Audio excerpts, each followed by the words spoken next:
Well, here we go again. Welcome everybody to the weekend. This is our weekly rundown where I'm going to give you the top 5 news stories going on, plus my 3 favorite social posts. And I'm going to add a little extra fun now since everybody now knows I'm a dad and all that fun stuff. 3 stupid dad jokes. And sorry, I'm looking at 2 different screens here because I've got Instagram up on one. What's up there, Will? How you doing? But again, if you actually want to see the visuals I'll be putting up, that's going to be on YouTube, LinkedIn, Twitter, Facebook, all of that. Unfortunately, Instagram, when you try to do Ecamm Live, because of just how the camera is shot, it looks really, really stupid. So anyhow, let's get right into it because I've got some wonderful news stories I want to share with you this week. And the big ones, let's start with, are going to be like the 5 commercial real estate trends that are emerging for 2024. Then there's this new technology that is coming to your home. This is based on the Consumer Electronics Show going on right now. It's pretty cool stuff.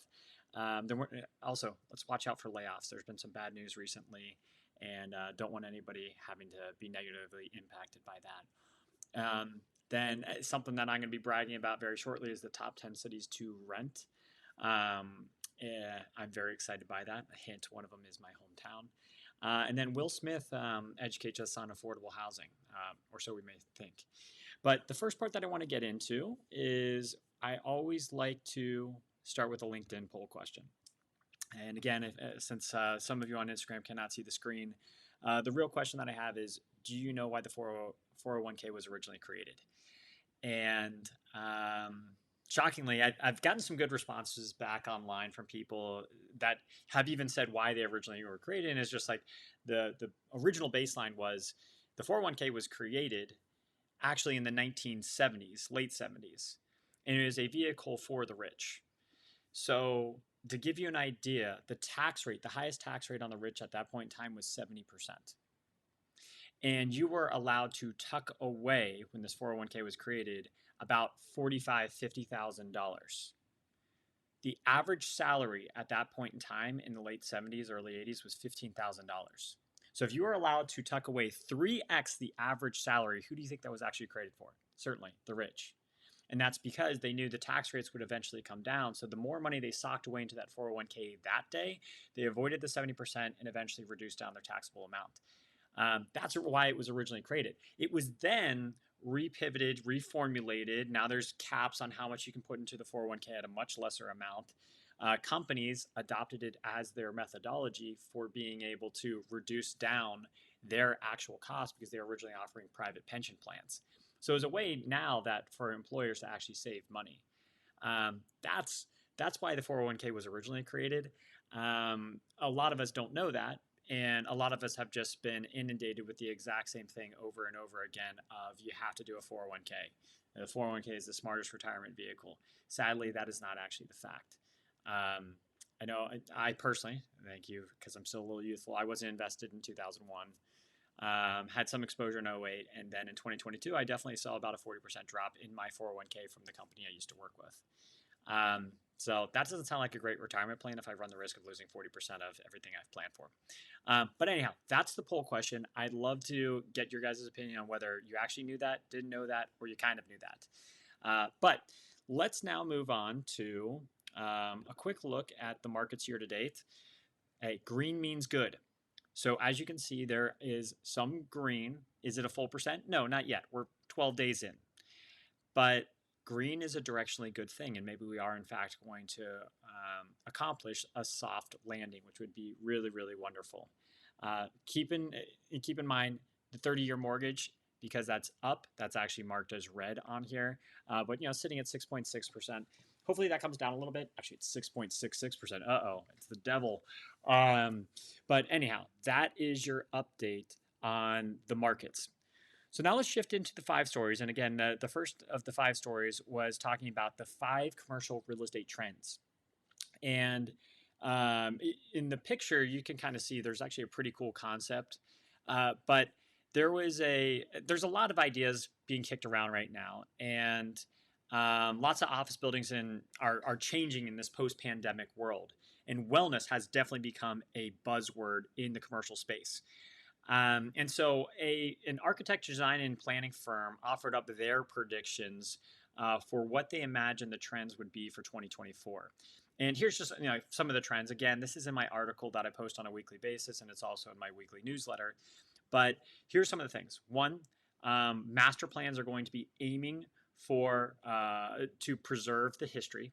So if you live in a historic place like Boston, there's a lot of historic houses, buildings, structures, etc.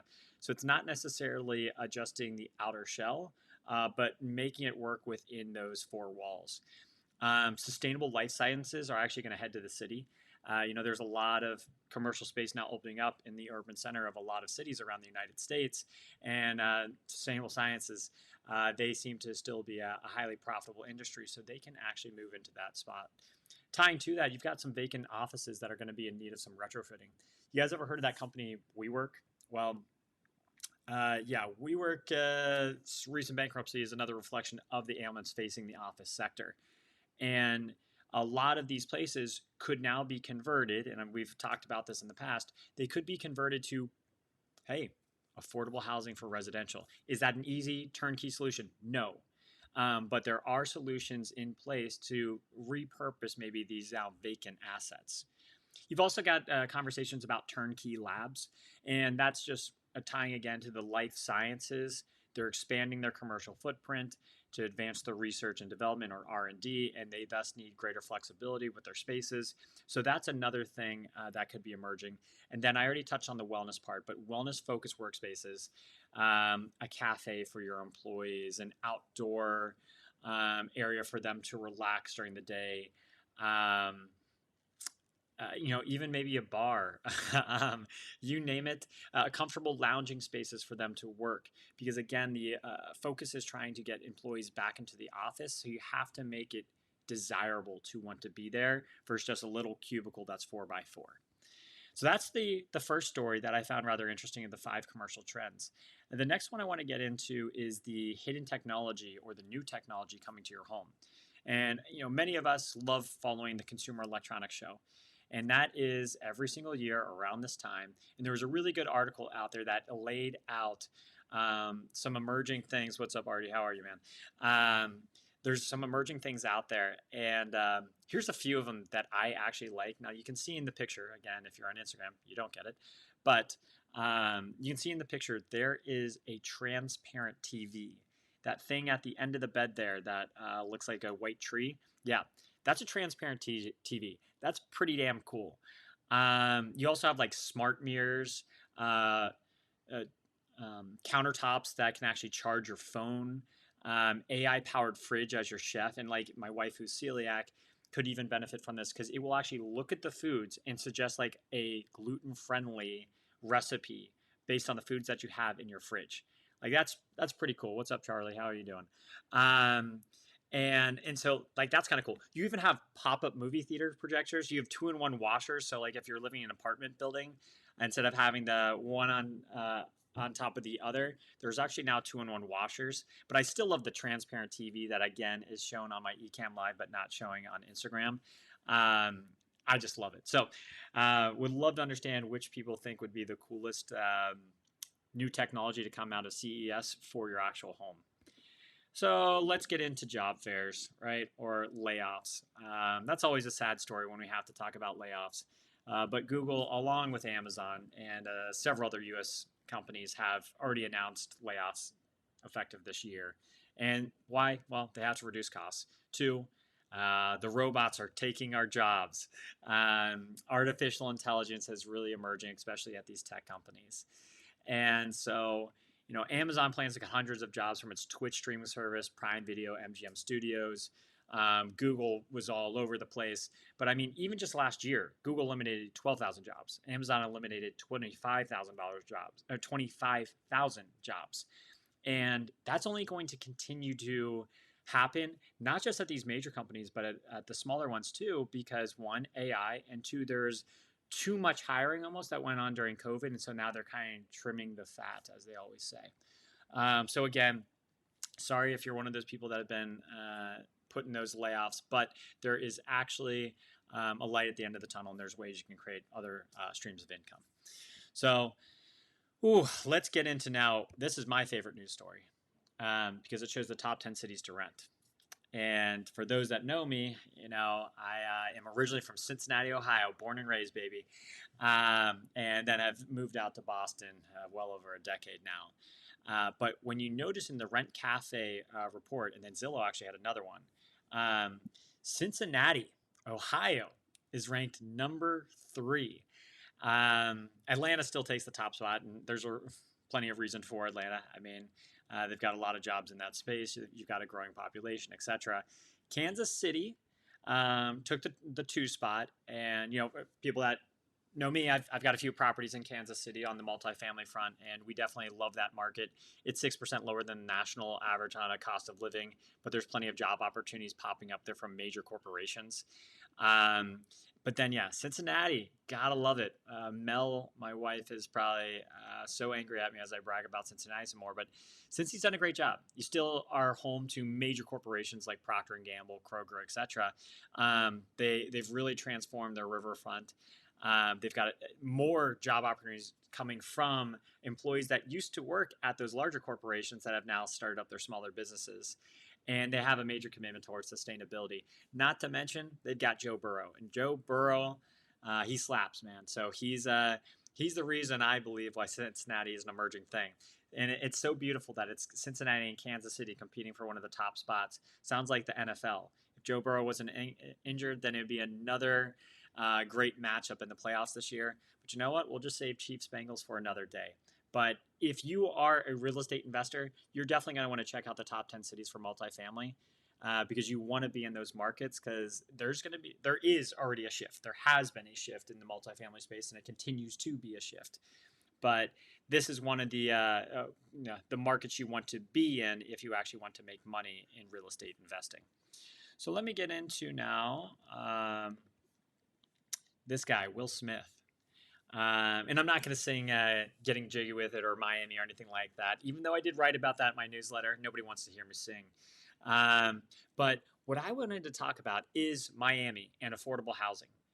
And why is that important? Well, affordable housing is the way the world is going to be working in the future just because everybody needs a place to live and everybody deserves a place to live. But with the interest rates being where they're at, cost of construction continuing to climb, there needs to be ways that local governments and federal governments are able to get together and create a more effective route for providing new construction for affordable housing. And Bell Harbor Shops, which is a luxury area, they have plans in place that calls for about a 20-story hotel plus 3 residential towers. And within those 3 residential towers, 240 workforce housing units. It's part of the Live Local Act in Florida, which encourages affordable housing developments and tax incentives and relaxed zoning regulations. So that's why it's a win for somebody on the real estate front because you're actually able to serve others and you're actually able to get more laxer rules, which is a really nice benefit. I will personally tell you I'm looking at that in other markets as well, not in Miami, but it is a way to actually serve the community, create affordable housing while also not losing money on the real estate investment. So those were my top 5 there. Let me know which ones you thought were the most relevant. But now I want to get into some fun things I found more recently on social media. I have to laugh about this one. Oscar Mayer wieners. It's I remember seeing those cars when I was a kid, and now Oscar Mayer is offering drivers $35,000 a year to travel across the U.S. in a giant hot dog. In the giant hot dog, again, you can't see it on Instagram. It's on my other Ecamm Lives. It's a 27-foot long Wienermobile across the United States. Now, the person gets a $35,000 base. They get $150 for meals a week and all that stuff. But, hell, I don't know if I'd want to do this right after college. That could seem like a kind of fun job, just cruising around in that thing. But I love that they're broadly advertising it to hire more people. On a more serious note, though, I was playing around on Twitter because, hey, who doesn't like playing around on X, sorry, not Twitter. And I was looking at the historic video of Gage's Sherpa, who was taking a private client up to Mount Everest, and he noticed somebody that was dying a quarter mile away. And so instead of getting his client up to the summit, he did the right thing and ran over, saved that person, wrapped them in a sleeping mattress, gave them oxygen. Not just that, then carried this person on his back for like 6 hours down a mountain to safety. Like, that's just absurd. With how selfish our world is, especially when you're trying to climb Mount Everest, to get so close to the top and then think for someone else, not for your own selfish tendencies, and then not just do that, but then carry them. Like, you need to have incredible strength. It's phenomenal. And so, like, that is just all the things that are good about this world. And unfortunately, we just don't see that as much in this world. So I wanted to highlight a positive news story. Is a historical thing. So it's not like a recent event, but something as we think about, being better in the world for more people.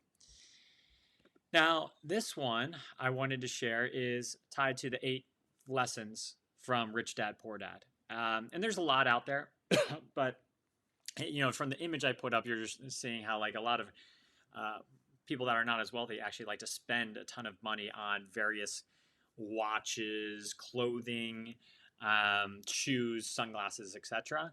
The accessory type items, whereas other people are just, the wealthy people. I think Zuckerberg just wears jeans and a t-shirt. So, like, you don't actually have to be wealthy by wearing wealthy items. But let me share the 8 lessons that were kind of pulled from this. One, you need financial education. There's no question about it. Financial education will be the major unlock for you when trying to create generational wealth, not just for yourself, but for your family members. You need to change your perspective on money spending. So the rich really focus on needs first, then investments, then wants. The poor people tend to actually focus on their wants, then their needs, then their investments. And so you have to reprioritize and have a better perspective as how the money should be flowing. Next thing is, we've all been dealt sometimes cards that we would deem unfair. And you have to just take ownership on that. If you own your life, then you can own your situations. Even if it's not your fault that you got in that situation, it is your responsibility to try and find your way out of it. Nobody's here to save you. Only you can save yourself. The next one, and this just goes back to like college, but understand basic accounting. What is a true asset? What's a true liability? If you're buying a single family home for yourself, just remember that's actually a liability unless it is somehow cash flowing for you.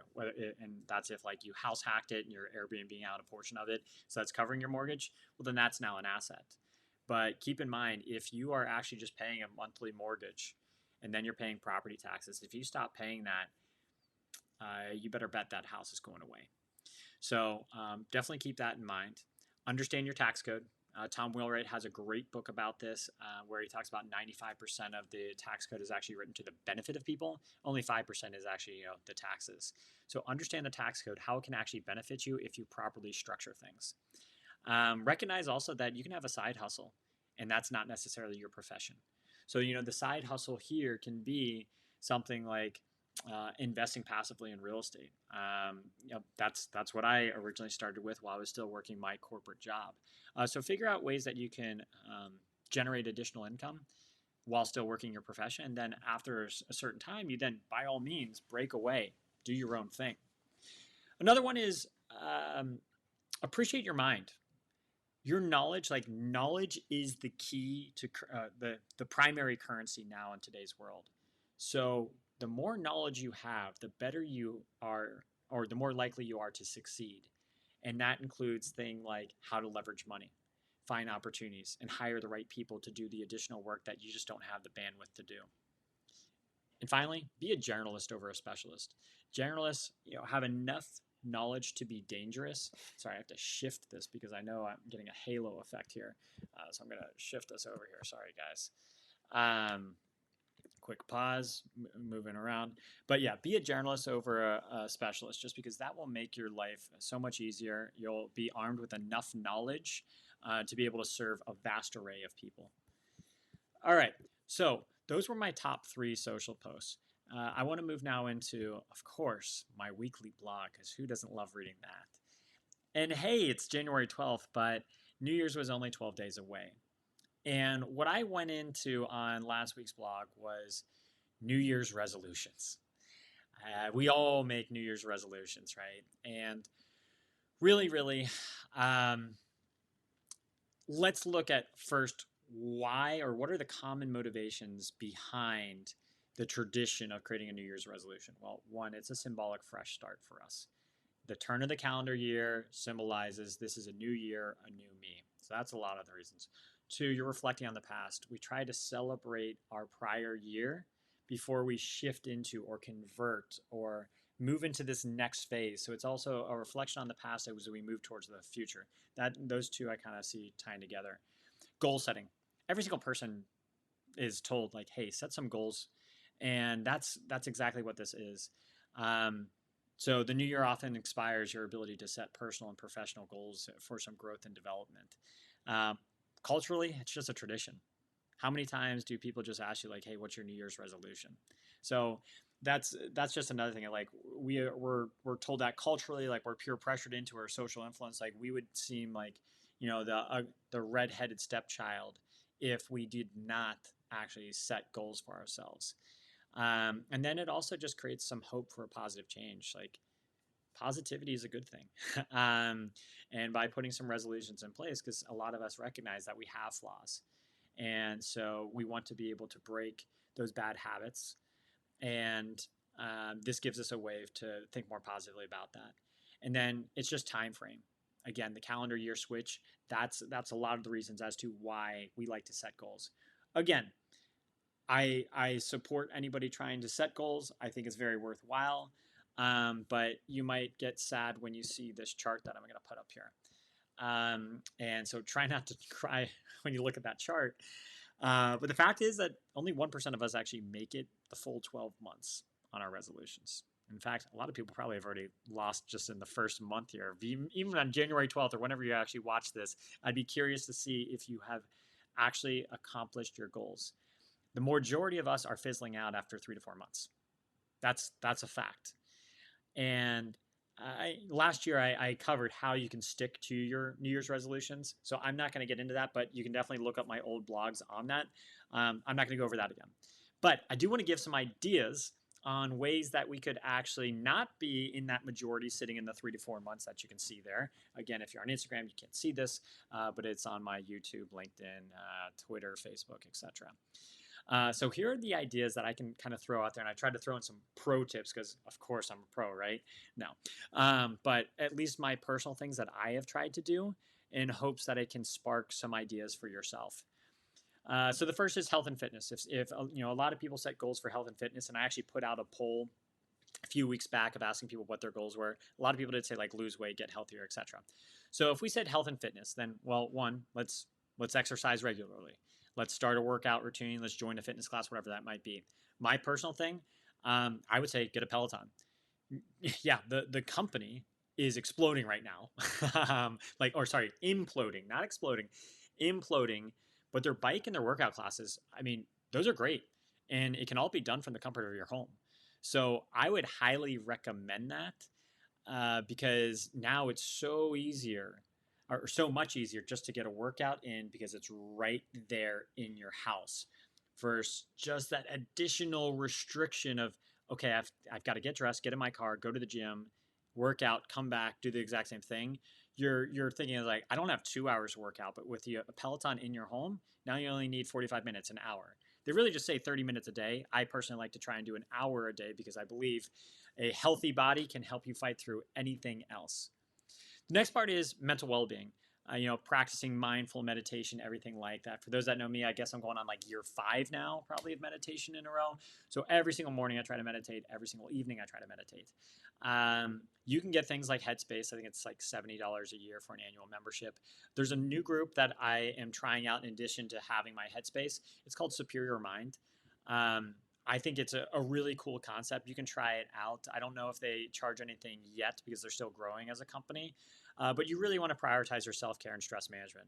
It helps you develop a more positive mindset because, again, there's a lot of going to be scary things that occur to you in your life. And having at least the glass half full approach will help you get through those situations a lot easier. It's still going to be hard, but it's going to be easier. Then you've got things like learning and growth. So like I always think about, I try to read for 25 minutes a day. And with a baby running around, physically sitting down and reading a book may not be feasible anymore. So I try to do a lot of books on tape. If you have Audible, that's one thing. You could do Spotify. They've got their own books now. Scribed is another great one out there. I think Scribed is like $80 a year. Um, but it's a good way to at least auditorially hear the books and wisdom coming out. Now, would it still be more effective probably to read and highlight, be able to go back over those notes? 100%. But recognizing that you're traveling into work, following a kid around, going to soccer games, whatever it might be, this at least gives you a chance to continue to learn and develop it. Financial stability is another idea for people that we're kicking around. And yes, you want to create a budget. You want to save money. You want to reduce debt. All those things. You want to manage your expenses. I always say like YOLOing. And I definitely lived like that a decade ago where, yeah, you only live once, right? And I don't even know if people still use YOLO. But stop putting it all on red when you go to the casino. Stop having $1,000 bar bill or things like that. Invest in your personal finance education. And guess what? Pro tip on this one. I know a guy that can help you there. He might be talking to you right now. But I'm certainly happy to help you. Even if it's just a general basic question of what would you do in this situation, I can at least provide my perspective of what I would personally do or what I've actually already done. Then let's think about relationships. Strengthening existing relationships. That's really important, especially for me. People know I'm an entrepreneur and I spend a lot of time trying to build my business, but I'm doing my absolute best to actually spend quality time with my family because you only get to see your kid grow up once. And so how do I do that? Well, I try to make sure that, one, I'm physically present when I'm there. So I may not actually be next to my kid the full 14 hours that he's up or whatever it might be. But when I am there, I try to not have my phone near me, try to not have the TV on. I try to actually just roll around on the floor and be there with him to play. If you're not at that family stage yet, have a kid and a wife, but you still want to have like relationships, you could do like a 2-for-1, like join a running club and you can get that fitness in. You can run those 3 or 5 miles, whatever it might be, but it generally ends at a brewery. And so there's a way that you can actually get some health and fitness in while at the same time meeting new people that have similar kind of healthy habits. Like at least they're running 3 to 5 miles before they chug some beer. And then organization and productivity. I got to love that woman, Marie Kondo, right? Helping you declutter, thank your clothes right before you throw them out or give them away. But it's a really good way to make things a lot simpler, and less clutter means a less cluttered mind, meaning you're more productive. And then finally, there's a few ones that I'll kick around really quickly, like environment responsibility. More millennials and Gen Zs are interested in that versus Gen X and boomers. But if you're trying to be more environmentally responsible, you can try to reduce, reuse, recycle. The one that I like, of course, I try to do all of those things. But a trick that I've done, you can do a triple. So not a 2 for a 3 for whatever the hell you call this. Take a cold shower in the morning. It's good for your physical health. That's one, because it helps with your recovery. It's good for your mental health because I tell you what, a cold shower is not very comfortable. But if you can take a 5-minute cold shower, you can mentally overcome a lot of more barriers that are going to be thrown your way. And then 3, a cold shower is a lot more energy efficient than a warm shower because you're not having to heat up the water. So do that. Let me know what you think about it. It's a great way to be sustainable in your life while also helping those other areas that I was touching on. Giving back and volunteering is another goal. But if you're like penny pinched, don't worry. You don't have to necessarily focus on charitable organizations. From a money standpoint, you could donate your time, or here's a really simple one. It doesn't have to even be charity. Just give somebody a compliment. That's charitable. And so walking down the street, if somebody has a cool hat that you're like, just compliment them. Or if you're driving, especially here in Boston, where we all hate each other when we drive, maybe actually let that person in instead of getting road rage. So that's what I'm talking about, just more charitable type things. Others, travel and exploration is another one. And for that one, it's just, oh man, for me as a parent with a young kid, I never want to get on a plane again. Not until at least he will stop screaming. But one thing that you could do is if you like nature, your kid generally likes nature. They at least like getting outside of the house and they're not going to scream as much. So maybe find like local wildlife conservation areas and get their yearly membership. And it's kind of like a zoo. You get to walk around, see some various barn animals, look at nature-like things. And it also gives you that quality time or relationships. So I'm all pro tipped out. That's way too many damn things that I just threw out there, but at least wanted to share that with you. And so the final part that I'll just kind of end with, and I always end this with my newsletters, is stupid dad jokes. And I try to write 3 of them a week. So let me know how these kind of roll off here, as I'm sure they're going to be terrible. They're all New Year's themes for this one because, hey, we're still in January, so I'm celebrating New Year's. They say New York City has the best New Year's celebration, but I say it's overrated. Every year, they drop the ball. Yeah, so that's my first one. All right. Let me find this next one I got. Some astronauts wanted to have a New Year's party. So some astronauts wanted to have a New Year's party on the moon, but they didn't plan it in time. And finally, my final stupid joke. Not to brag, but I already have a date for New Year's Eve. It's December 31st. Damn, crushed it. Alrighty, well, hey, everybody, that is this week's 5 top stories, 3 social posts, weekly blog, and the 3 stupid dad jokes. And so please, please, please let me know how I can help you in the future. You can just message me back here, and I'll get in touch with you. Take care. Bye.